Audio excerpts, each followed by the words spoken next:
Ini dekat Ibu Terima Miko. kasih oleh kemurahan Tuhan.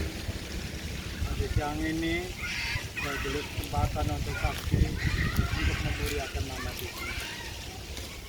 Kembali kita mengucap syukur Tuhan. Kalau pimpinan Tuhan, aku boleh sampai di Fremantle ini kita berkumpul bersama-sama. Amin. Kembali terima kasih semua mau mendengar, menerima kesaksian. Kita mau bicara tentang Natal. Natal itu adalah kelahiran Yesus dalam hidup kita. Ya. Kita mau percaya bahwa Yesus datang, Dia mati di kayu salib untuk menebus dosa-dosa, untuk mengampuni kita. Kita boleh hidup. Karena itu di dalam Matius 10 ayat 16 kita diutus domba di tengah-tengah serigala. Nah disitulah kembali kalau kita diutus domba di tengah serigala, kelihatannya Tuhan itu salah. Makanya itu ditulis, cerciklah seperti ular, tuluslah seperti merpati. Nah, waspadalah pada semua orang. Nah disinilah kita ambil komisinya, kita harus waspada pada semua orang. Kalau semua orang berarti waspadalah pada istri saya, pada keluarga saya. Sudahkah kita percaya Tuhan? Kalau dulu saya bukan orang Kristen, turunan dari orang tua saya. Saya sama patung gunung dan kita bisa percaya pada Tuhan di dalam hidup kita. Di dalam bahasa firman itu adalah penyembahan semua. Apa saya juga bukan menyembah berhala?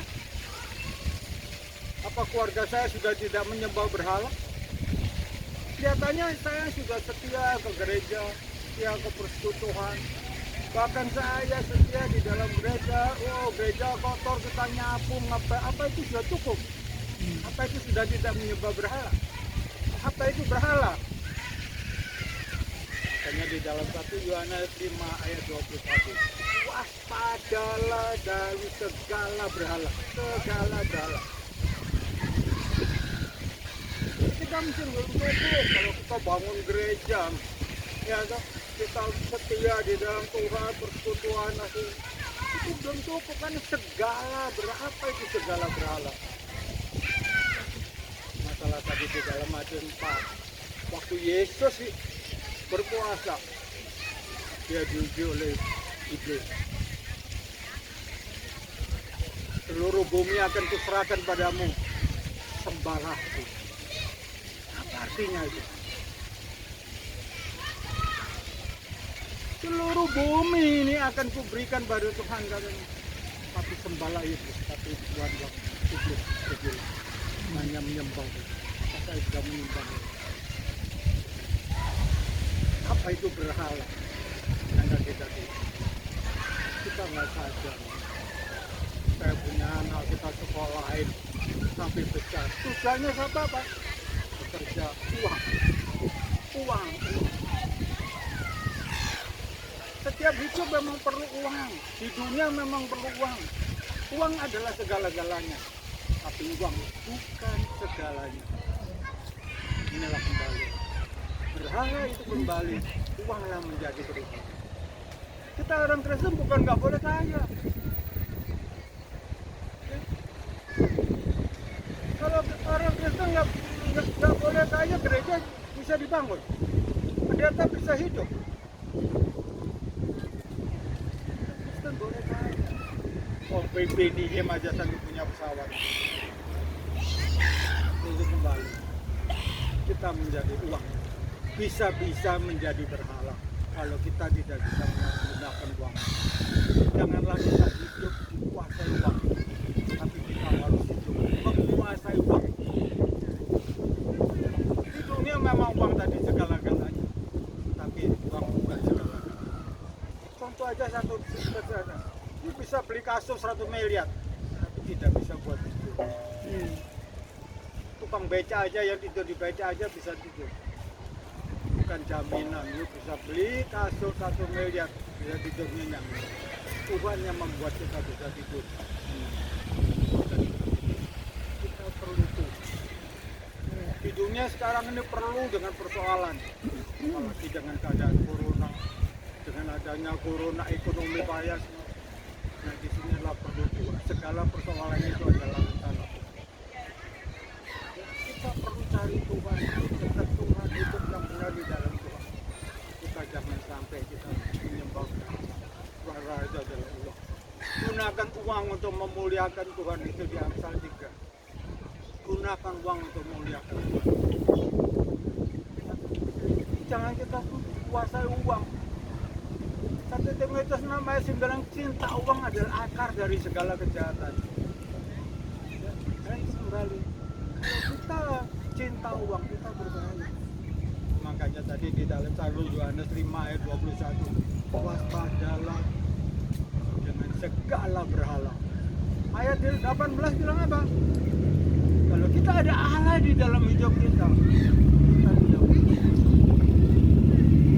Kalau ada Allah di dalam kita tidak berbuat dosa. Karena Allah akan memelihara kita dan melindungi kita. Si jahat tidak bisa menjamah kita.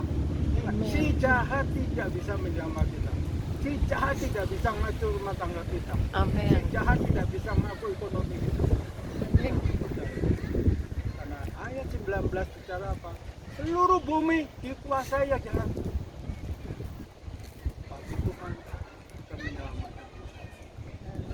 Kita mau lepas, kita jangan sampai hidup dalam uang itu adalah bahasa Allah. Jadi kalau kita ngomong di dalam Matius 16 ayat 17 tadi, waspadalah pada semua orang. Tapi kalau kita mau hidup berbahagia di dalam kekekalan, di dalam 2 Petrus 1 ayat 7 sampai 11. Ayat 7 berkata, kasihilah semua orang. Kalau kita nggak bisa mengasihi semua orang, kalau kita nggak punya kasih pada semua orang, ayat 11 dia, kita tidak punya hak untuk masuk di dalam kerajaan Allah. Direnungkan banget. Kalau kita tidak bisa mengasihi semua orang, kita tidak punya hak untuk masuk ke dalam kerajaan Allah. Ini firman, ini perkataan firman. Kita harus melakukan, ini janji Tuhan, tapi kita harus melakukan perintah-perintah Tuhan kita harus kasih semua orang. Bahkan di dalam Matius 5 ayat 44 dari kasihlah musuh kita dan berkati kita. Jadikan uang itu untuk menyambut jiwa-jiwa. Dalam uang itu untuk kemudahan. Kita jangan sampai kita dikuasai. Sudah dilakukan.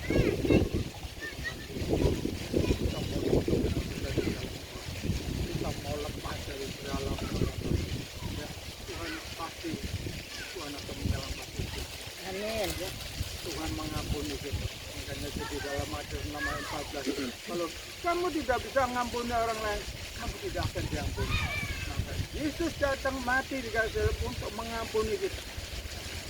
Ya, makanya itu barulah kita hidup damai sejahtera, hidup di dalam kekalahan, masuk di dalam kerajaan. Saya ingin semua orang yang percaya Tuhan, keluarga saya, yang mau melakukan semua firman itu, dan kita dapat hidup yang kekal. Terima kasih. Terima kasih.